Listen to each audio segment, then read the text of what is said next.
Hi there, my name is Taylor Cowell with Texas Panhandle Centers, and I'm here today with our Intercept team. So Bree and Officer Cox, thank you all for joining us. And so today we just want to talk a little bit about what the Intercept program is, how it affects the community, how it helps the community, and your experiences with it. So which one of y'all wants to take it away about what Intercept is? I'll go ahead. Basically, Intercept is a partnership between Texas Panhandle Centers and the Amarillo Police Department's Crisis Intervention Team.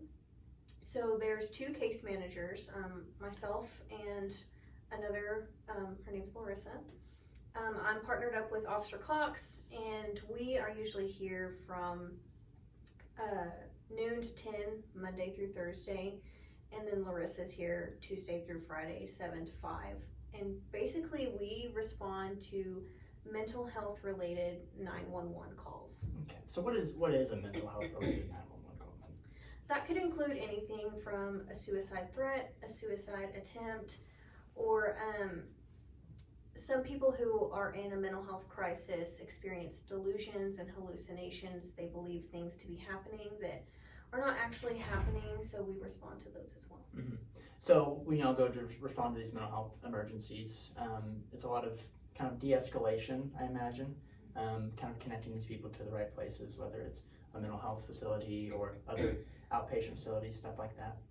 Well, I will say yes, de-escalation is the goal, but sometimes that has come second, because when we're dealing with 911 calls, safety is always paramount. Yeah.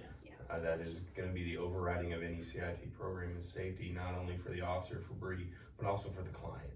So we're not going to de-escalate until it's safe to do so. Yeah. And more often not, 9 times out of 10, it's easy. We just make our introductions. But there's been some extreme circumstances where we've had to put safety above everything else, which it needs to be. Then we can de-escalate later.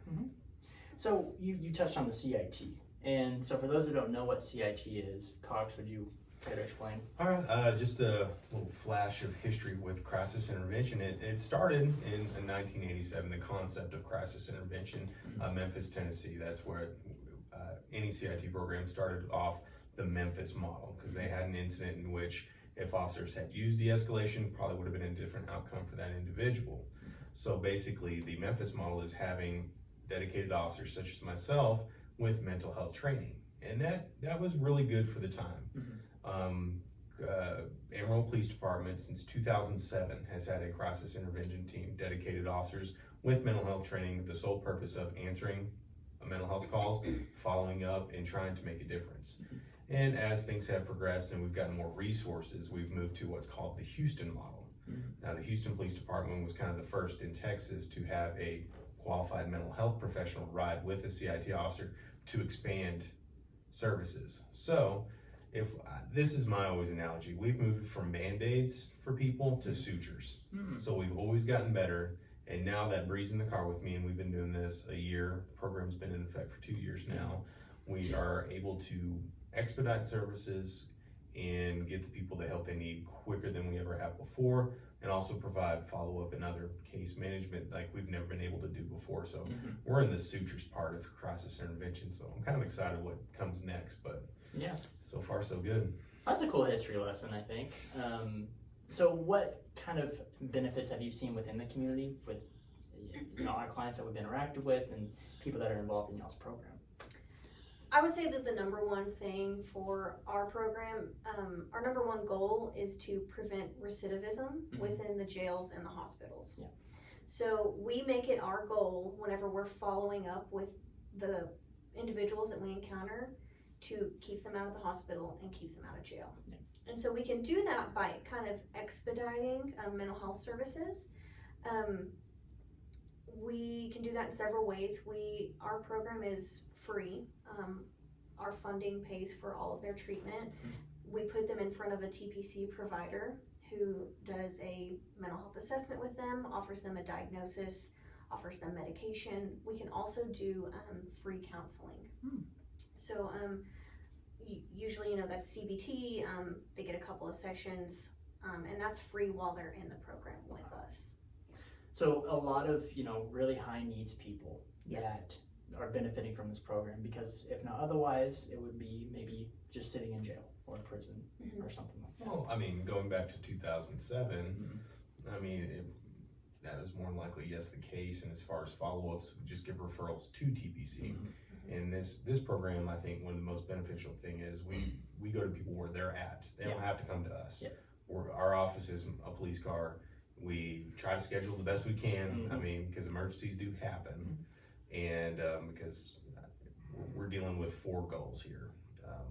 Follow-ups, answering CIT calls, education, and also, reducing recidivism. Mhm. So that's my biggest benefit is like we meet people where they're at. They don't have to come to us. Yeah. Well, y'all help, TPC and all of our clients as a whole so much. Because, I've called y'all several times asking, hey, can we do a little bit of a welfare check on my guy? I'm kind of anxious about where he's at right now, and I may need a little extra help. And so the fact that we have this program that allows y'all to almost all the time be able to come and do these things and help us out and make sure people are safe, and not in a crisis situation or preventing that necessarily, I think is paramount, Yeah. So, but how has COVID affected all this? So I know we're kind of coming off like a whole year of it and things are changing, but I can only imagine it's been tougher. I think we've both agreed that we did see an increase in CIT calls, particularly among adolescents, teenagers, because that's hard. That was a hard transition for them. It's just been a really high need.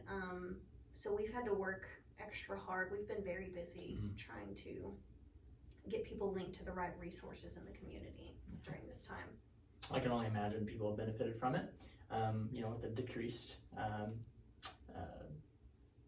connecting to social networks and getting outside and isolation kind of goes up. I can only imagine these calls y'all are going to go up too. So, but this program's great and all, but there's got to be some hardships to it all for y'all. And so what are some of these hard things that you experience that people may not necessarily realize? Well, the number one frustration for me is not everyone's ready for treatment. And that's okay. I've come to learn because we do see the need, but like anything else in life, if it's not your choice, you don't have to do it. So that's one of the more problematic things, but we always tell people if they're not ready, we give them all the numbers in the world, especially, people having access to my work phone. It's like, when you're ready, we'll swing the bat one more time, hoping for a home run. And especially with given our population here in Amarillo, just meth addiction compounds that problem because it is one of the most addictive substances in the world. And I think current statistics is 13 tries at rehab before you're successful. So some people aren't ready, and that's fine. But it was very frustrating there for a while. But as long as people know they can reach out to us again, that's fine. We've had multiple people on our caseload several times. It's not always worked out, but if we can get that one win in there, that's what will keep us going. I think the other thing too is, myself personally, I wasn't expecting to be exposed to as much trauma. I mean, obviously he's still a police officer. We still can respond to, a general 911 call, or even a CIT call. I mentioned that we go to suicide attempts. Yeah. And sometimes those are very traumatic. So that's been a difficult thing for me. I think the important thing is your foot's in the door, right? When you see these clients and maybe they aren't ready, but you've made it known to them that whenever you are, TPC is here, we're going to be here, and we can come meet you where you're at and work with you at your level and go where you want to be with this to get that quality of life that they want back. So. Yeah. Well, guys, thank y'all for sharing some really good information about y'all's program. I think the community, y'all deserve more recognition, in my opinion. Thanks. And I don't know. I prefer to stay a quiet professional. I'm very thankful for y'all because y'all definitely helped me out personally in some tricky situations. So thank you all again. Again, our crisis hotline number is 806-359-6699. So thanks for tuning in, and we'll see you in the next one.